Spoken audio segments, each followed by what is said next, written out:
আসসালামু আলাইকুম গাইস, কেমন আছেন আপনারা? আশা করি সকলেই আলহামদুলিল্লাহ অনেক ভালো আছেন। তো আজকে আমি চলে গেছিলাম শক্তিগড় পেট্রোল পাম্পে। তো ওখানে গিয়ে আমার সঙ্গে কী কী হলো আজকে ফুল ব্লগে তোমাদেরকে ওটাই জানাবো। তো ব্যাপারটা তোমাদেরকে প্রথম থেকে বলি। তো তোমরা আগের ভিডিওতে দেখেছো নিশ্চয়ই যে আমার একটা বোনের বিয়ে চলছে। তো কারেন্টের জন্য বিয়েবাড়িতে জেনারেটার, যদি কারেন্ট চলে যায় তো জেনারেটার জ্বালাতে হবে, সেই জন্য 4 লিটার ডিজেল আনতে দিয়েছে। তো এখানে এসে যে এরকম ঝামেলার মুখে পড়বো ভাবতেও পারিনি। আমরা যখন এখানে এলাম তো তখন আবহাওয়াটা ঠিকই ছিল। এখন তো তোমরা ভিডিওতে দেখতেই পাচ্ছ যে কেমন মেঘ এসছে। আমি এসেছি আর আমার সঙ্গে যে এসেছে সে হচ্ছে আমার দিদির নিজের কাকার ছেলে, তার মানে আমারও কাকার ছেলেই হচ্ছে। আমরা যখন পেট্রোল পাম্পে ঢুকলাম তো তখন ফাঁকাই ছিল। তো তারপরে এত ভিড় লেগে গেল কি বলবো, বলার বাইরে। তোমরা দেখতেই পাচ্ছ দুটো বাস এসে আবার বলছে আমাদের তেল দাও, আমাদের তেল দাও। মাঝে একটা সমস্যা হয়েছিল যে পেট্রোল পাম্পে কারেন্ট চলে গেছিলো। তো কারেন্ট চলে যাওয়ার ফলে তো মেশিনে আটকে গেছিলো, মানে তেল ফেল দেওয়া হচ্ছিল না। তারপর অনেক পর কারেন্ট এলো, তখন আমাকে তেল দিল, দেখতেই পেলে তোমরা।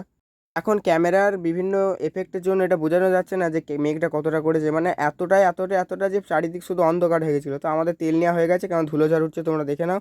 এখন আমরা বাড়ির উদ্দেশ্যে বেরোবো।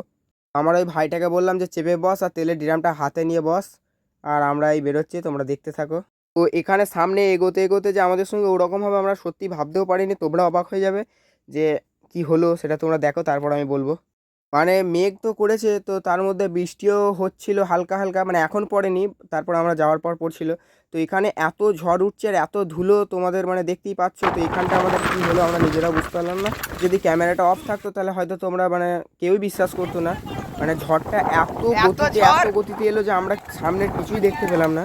আসলে এটা গাড়িটা ফেলিনি, আসলে গাড়িটা হালকা করে শুরু দিলাম, যাতে মানে স্ট্যান্ড করার মতো পরিস্থিতিতে ছিলাম না। মোটামুটি এখানে 5-7 মিনিট ওভাবেই দাঁড়িয়েছিলাম, যেভাবে তোমরা দেখছো। এখন 5টা 58 বাজছে, গাইস দেখলে কি অবস্থা।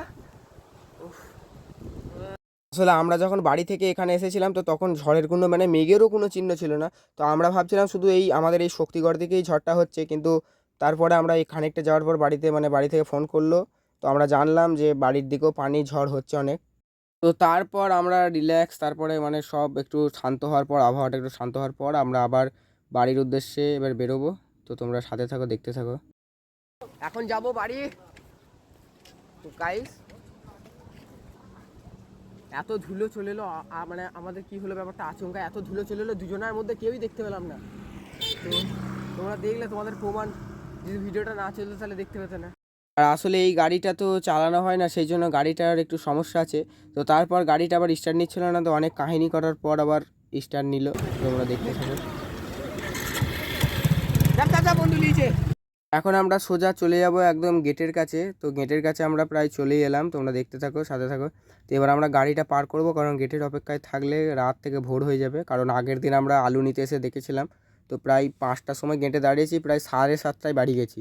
আর আসলে এইখানটা আমার ভাই ক্যামেরা করছিল, তো ওর হাতটা অনেক কেঁপেছে। তো এদিক ওদিক যা হোক তাকিয়ে এদিক এদিক ক্যামেরাটা নিয়ে একটু আধটু ভিডিও যা হোক নেওয়া হয়েছে। রেল স্টেশনটা আমরা মানে রেল লাইনটা পেরোচ্ছি এখন।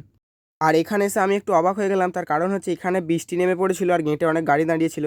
তো মোটরসাইকেল যারা মোটরসাইকেল নিয়েছিল তারা তো বৃষ্টি নেমেছে, সেই জন্য এমন একটা জায়গার দিকে যাচ্ছে যেন তারা না ভেজে। আর আমি ভাবছিলাম যে তারা এরকম ঘুরে চলে যাচ্ছে কেন, মানে এখানটা একটু হতভম্ব পাড়া হয়ে গেছিলাম আমি, যে কী ব্যাপার তারা চলে যাচ্ছে আর আমি এখানে খাবার মতো দাঁড়িয়ে ওদেরকে আমি দেখছিলাম।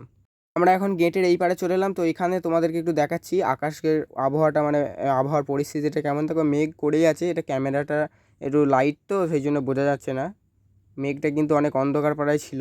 এতক্ষণ পর্যন্ত কোনো বৃষ্টি নামেনি, কিন্তু গেটের এই পারে যখন আমরা এলাম এরপরে বৃষ্টি নামলো। তো সেই জন্য আমরা তাড়াহুড়ো করে এবার যেতে শুরু করলাম।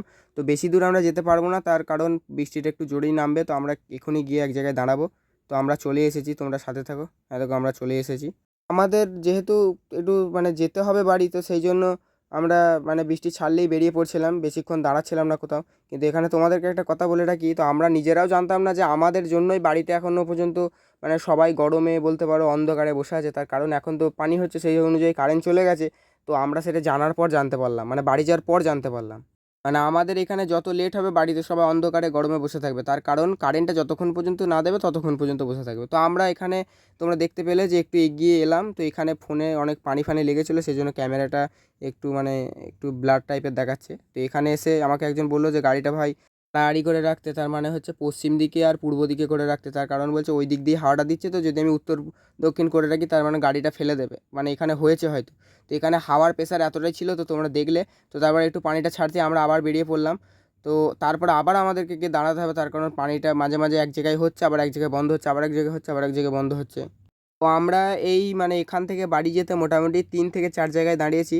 তো আর বিশেষ ব্যাপারটা হচ্ছে যে এখান থেকে কিছুটা জায়গা বেরোনোর পর মানে কিছুটা রাস্তা বেরোনোর পর ওখানটা পুরো মাঠ পড়ে যাচ্ছে, মানে ওখান থেকে যদি বৃষ্টি শুরু হয় বা পানি শুরু হয় তার মানে আমরা একদম নির্ঘাত ভিজতে ভিজতে যাব। তো সেই জন্য এখানে তো বাড়িঘর আছে, অনেক কিছু দাঁড়ানোর মতো জায়গা। তো সেই জন্য আমরা এখানে একটা ক্লাবের কাছে এসে দাঁড়িয়ে পড়লাম একটু। এখানে ভালোই ঝড় বলতে পারো বা হাওয়া বলতে পারো দিচ্ছিল। তো তারপর আমরা এখান থেকে বৃষ্টিটা ছাড়ার পর আমরা বেরিয়ে পড়লাম। তো এখানে রাস্তাটা যদি রাস্তা সম্পর্কে বলতে চাই, তো রাস্তাটায় মানে পানি তো হয়নি, একটুখানি পানি হয়েছে, আর রাস্তায় ধরো কাদা ছিল, তো সেই কাদাগুলো এখন পিছল হয়ে গেছে, মানে গাড়ি যদি একটু ডিসব্যালেন্স হয় একদম নিঘাত পড়বে।